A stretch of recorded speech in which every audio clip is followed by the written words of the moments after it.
Hello students, welcome to my YouTube channel. बेटा अभी तक हम किस चीज़ के बारे में बात कर चुके हैं सर? हमने ना chapter number 3 changing profit sharing ratio complete कर लिया है। बेटा उसके बाद one of the important chapter admission of a partner, इसके बारे में हम आज क्या करने वाले हैं बेटा? बात करने वाले हैं।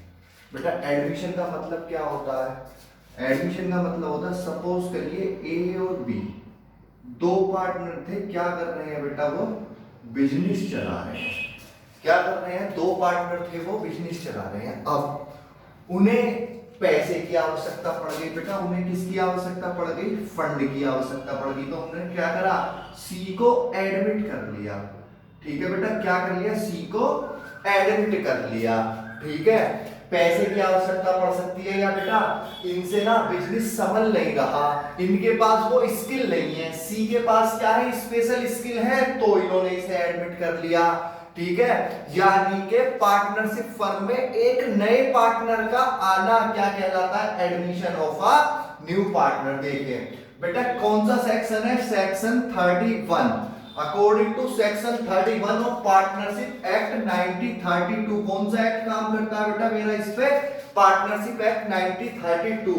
ए partner can be admitted as a partner. एक पार्टनर को एडमिट कब किया जा सकता है? एक पार्टनर को एडमिट आप तब करेंगे जब ये दोनों क्या होंगे?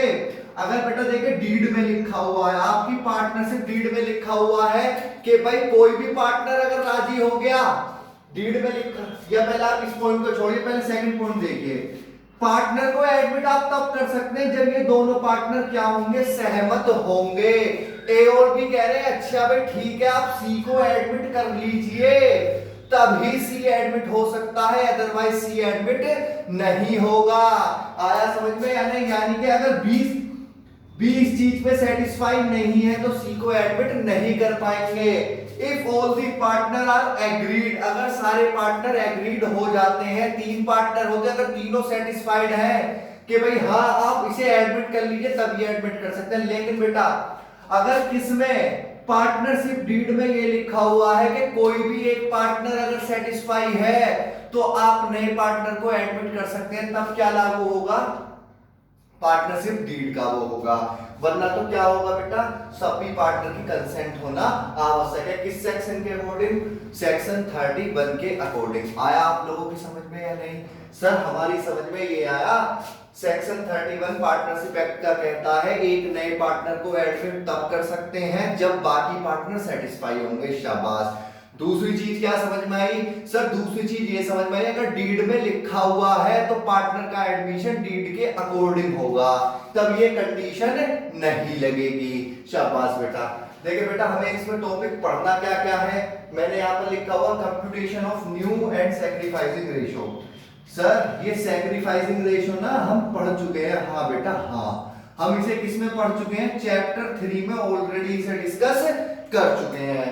ठीक है, हमें क्या निकालना सीखना है बेटा? न्यू रेशियो निकालना सीखना है और सैक्रिफाइसिंग।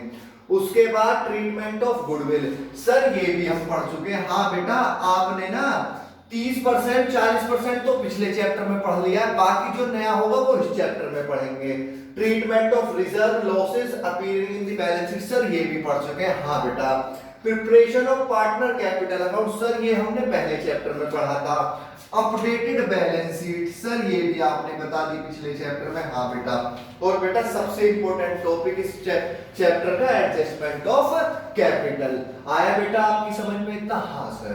तो बेटा हम सबसे पहले क्या सीखेंगे? हम सबसे पहले सीखेंगे new profit sharing ratio calculate करना।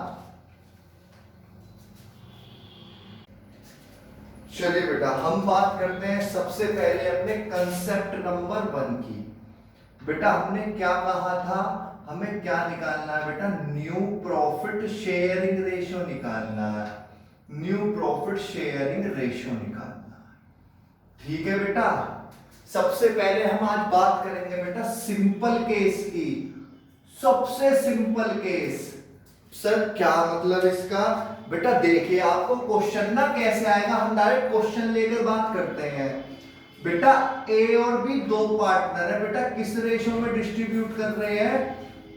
3:2 में डिस्ट्रीब्यूट कर रहे हैं। ठीक है बेटा, सी को मैंने एडमिट करा है, सी को एडमिटेड करा है कितने शेयर के लिए, 1/4 शेयर के लिए, 1/4 शेयर के लिए। ठीक है बेटा, आया समझ में या नहीं? हाँ सर। बेटा आपको क्या निकालना है, find new ratio, find new ratio. बेटा सबसे पहले आप मेरी एक बात समझिएगा। बेटा सपोज करिएगा टोटल प्रॉफिट है ये, कितना है बेटा, टोटल प्रॉफिट इतना है। बेटा ये पहले किस में बढ़ता था, ए और बी में बढ़ता था, किस रेशियो में, 3:2 में, यानी कि 1 2 3 4 5, 1 2 3 4 5, ये 5 हिस्से में बटा। बेटा उसका कितना था सर, इसका तो था 3/5 और इसका कितना था 2/5। आया बेटा समझ में या नहीं? यानी कि इतना तो ए का हुआ करता था और इतना आपका बी का हुआ करता था। ठीक है बेटा, अब प्रॉफिट तो अभी भी उतना ही है, ठीक है, लेकिन बेटा अब मैंने किसे एडमिट कर लिया है, सी को एडमिट कर लिया है। 1/4 तो इसका है, यानी कि बेटा 1/4 तो ये 1/4 किसका हो गया सर, सी का हो गया, सी का। बेटा बचेगा कितना हिस्सा, इसने टोटल को 1/4 में बांट दिया, तो सर अभी कितना हिस्सा बचा हुआ है सर, अभी ना 1 2 3 हिस्से और बचे हुए हैं। 3 हिस्सों का मतलब क्या है बेटा, 3/4 किस किस का है बेटा, ए और बी का, यानी कि 3/4 किस किस का बचेगा, ए का और बी का आएगा। आया समझ में या नहीं आया? सर एक बार और बताएंगे बेटा, टोटल प्रॉफिट वही है, 1/4 किसका हो गया, सी का, बचा कितना सर, 1/4 चला गया तो 3/4 बचा। सर ये कैसे बचा बेटा, ऐसे नहीं तो ऐसे समझ लीजिएगा। कैसे समझेंगे बेटा, let total share is equal to 1। बेटा टोटल शेयर कितना मानेंगे, 1। बेटा अब एक बात बताइए, इसमें रिमेनिंग कितना बचेगा, रिमेनिंग शेयर कितना बचेगा बेटा, 1 में से माइनस कर देंगे न्यू पार्टनर का शेयर, सी का शेयर, नए वाले पार्टनर का शेयर, न्यू पार्टनर का शेयर। आया बेटा, आया? हाँ सर हाँ। बेटा सी का शेयर कितना है, 1/4। बेटा एलसीएम तो लेना आता ही होगा आपको, हाँ सर हाँ। बेटा ये 3/4 बचा, यही आया, हाँ सर हाँ। बेटा ये 3/4 किस किस का बचा सर, ये बचा ए का और बी का। किस किस का बचा बेटा, ए का और बी का।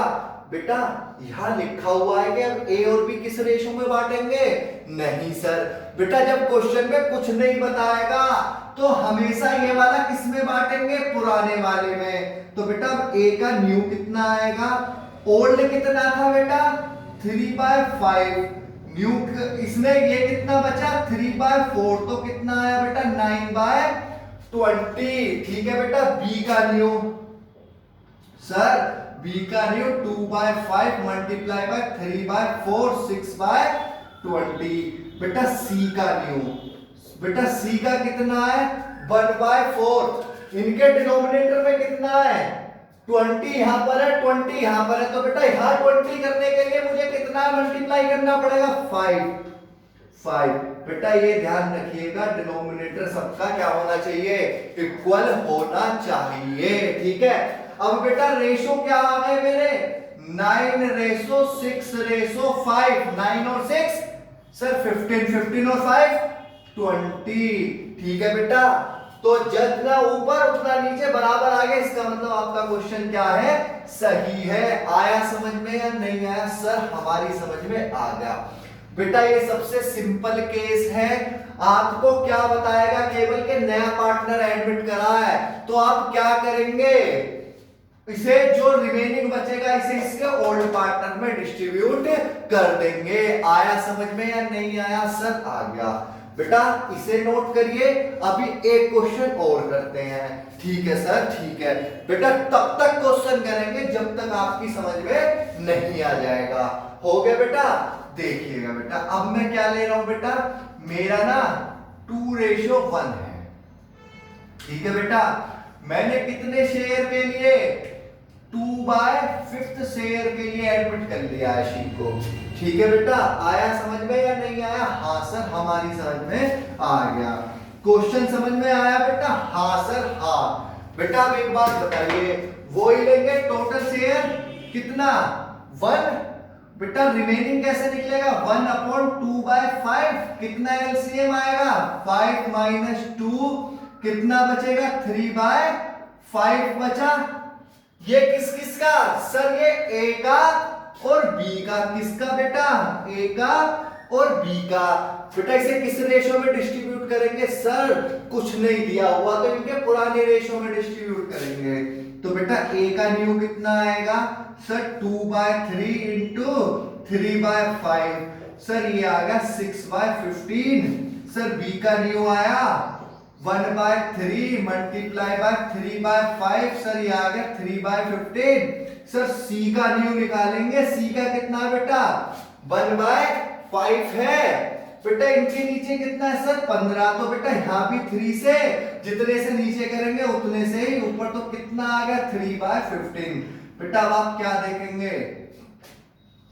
बेटा ये तो गलत आ रहा है, 5 3 15 बेटा 2/5 है। कितना है बेटा 2/5, तो ये कितना आएगा 6/15। तो बेटा रेशो कितना आएगा 6:3:6, 6 3 9 और 6 15। आप चाहे तो इसे सिंपलीफाई और कर सकते हैं, 3 1 जा 3, 3 2 जा 6, 3 2 जा 6। बेटा क्या भी आ सकता है आपका ये 2:1:2 भी आ सकता है।